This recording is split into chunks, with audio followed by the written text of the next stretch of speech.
एक छोटा सा कस्बा था जहाँ की गलियां संकरी थीं और घर एक दूसरे से सटे हुए।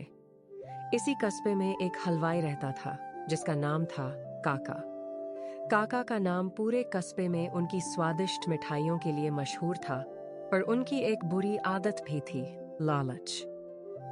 काका की मिठाई की दुकान सुबह से शाम तक ग्राहकों से भरी रहती थी, लेकिन काका हमेशा सोचते थे कि कैसे और ज्यादा पैसे कमाए जाएं।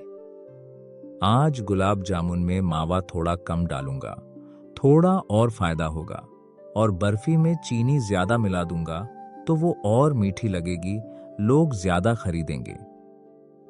काका का लालच धीरे धीरे उनकी दुकान की गुणवत्ता पर भारी पड़ने लगा। मिठाइयों का स्वाद थोड़ा बिगड़ने लगा था, पर ग्राहक अभी भी सिर्फ स्वाद के कारण आते थे और काका की जेबें भरती रहती थीं। एक दिन कस्बे में एक नया लड़का आया जिसका नाम था मोहित। मोहित बहुत ही सीधा, सादा और मेहनती लड़का था। उसने देखा कि काका की दुकान पर बहुत भीड़ होती है और उसने काका से काम सीखने की इच्छा जताई। काका जी, मैं आपकी दुकान में काम करना चाहता हूँ, मुझे मिठाइयाँ बनाना सिखाइए। काम सीखना है? ठीक है, पर काम बहुत है। तुम सुबह जल्दी आना और देर तक रुकना पड़ेगा। जी काका जी, मैं तैयार हूँ। मोहित ने पूरी लगन से काम करना शुरू कर दिया। वह सुबह सबसे पहले आता, दुकान साफ करता और काका के बताए अनुसार मिठाइयाँ बनाता। लेकिन मोहित का दिल साफ था और वह हर मिठाई को पूरे मन से बनाता था।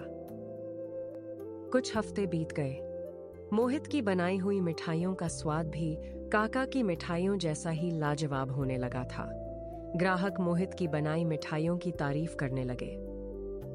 अरे काका, आज ये रसगुल्ला तो कुछ ज्यादा ही मुलायम है। क्या आज आपने कुछ खास किया? नहीं नहीं, वही तरीका है। और ये जलेबी, इतनी कुरकुरी तो मैंने पहले कभी नहीं खाई। काका को यह सब देखकर जलन होने लगी। उन्हें डर था कि कहीं यह लड़का उनसे आगे ना निकल जाए। मोहित, तू मिठाइयों में थोड़ा कम मावा डालना सीख ले, ऐसे ज्यादा फायदा होगा। पर काका जी, ऐसा करने से तो मिठाई का स्वाद खराब हो जाएगा और लोग हमारे ऊपर से भरोसा खो देंगे। तुझे क्या पता? मुझे सब पता है। जैसा मैं कह रहा हूं वैसा कर। मोहित दुविधा में पड़ गया। वह जानता था कि काका का लालच गलत है, पर वह काका का अपमान भी नहीं करना चाहता था। कुछ दिनों बाद कस्बे में एक बहुत बड़ा मेला लगा। दूर दूर से लोग उस मेले में आए थे। काका ने सोचा कि यह उसके लिए सोने का अवसर है। मोहित, आज हम खूब सारी मिठाइयां बनाएंगे, और हाँ, हर चीज में थोड़ा कम सामान इस्तेमाल करना। हमें खूब मुनाफा कमाना है। मोहित का दिल दुखी हो गया। उसने देखा कि काका का लालच और बढ़ गया है। मेले के दिन काका की दुकान पर भीड़ का तांता लगा रहा। काका और मोहित दोनों मिलकर मिठाइयाँ बना रहे थे। काका हर चीज में कंजूसी कर रहे थे, पर मोहित अपनी पूरी मेहनत और ईमानदारी से काम कर रहा था। शाम होते होते काका ने खूब पैसे कमाए। वह खुशी से झूम रहे थे। देख मोहित, मैंने कहा था ना, आज तो मालामाल हो गया मैं। तभी मेले से एक बूढ़ी अम्मा आई जो बहुत प्यासी लग रही थी। बेटा, क्या तुम्हारे पास थोड़ा सा पानी है? बहुत प्यास लगी है। काका ने अपनी दुकान में पानी का एक बड़ा घड़ा रखा हुआ था, जो उन्होंने आज सुबह ही ताजा पानी से भरा था। पानी? पानी के पैसे लगेंगे। हाँ। अम्मा के चेहरे पर उदासी छा गई। वह कुछ कहने ही वाली थीं कि मोहित दौड़कर आया। अम्मा जी, आप यहीं रुकिए, मैं आपके लिए मीठा शरबत लाता हूँ। मोहित ने तुरंत काका की दुकान से कुछ ताजी मिठाइयाँ लीं और उन्हें पानी में घोलकर थोड़ी चीनी मिलाकर अम्मा के लिए एक मीठा शरबत बनाया। ये लीजिए अम्मा जी, पीजिए। अम्मा ने शरबत पिया और उनकी जान में जान आई। धन्यवाद बेटा, भगवान तुम्हारा भला करे। तुम्हारी मिठाई बहुत मीठी और ताजी थी। ये देखकर काका को बहुत शर्मिंदगी हुई।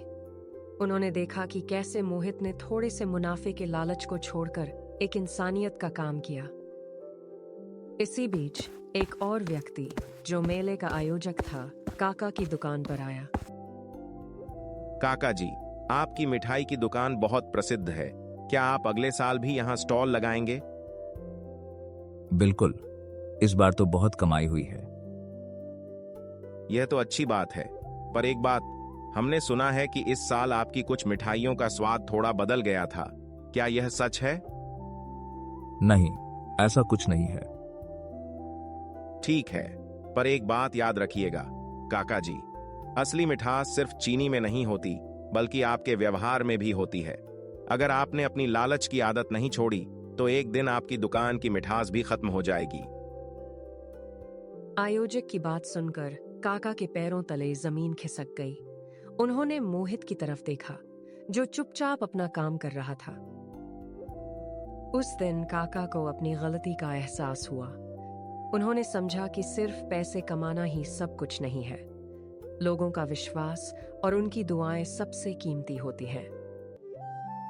अगले दिन से काका ने अपनी सारी लालच की आदतें छोड़ दी। उन्होंने अपनी मिठाइयों में फिर से वही गुणवत्ता और प्यार डालना शुरू कर दिया, जिसके लिए वह पहले जाने जाते थे। धीरे धीरे काका की दुकान फिर से अपने पुराने गौरव पर लौट आई। लेकिन इस बार काका के दिल में लालच की जगह संतुष्टि और खुशी थी। उन्होंने सीखा कि सच्ची मिठास दूसरों के प्रति दयालुता और ईमानदारी में ही है। और इस तरह काका की कहानी लालच से इंसानियत की ओर एक प्रेरणादायक सफर बन गई, जो आज भी उस छोटे से कस्बे में सुनाई जाती है।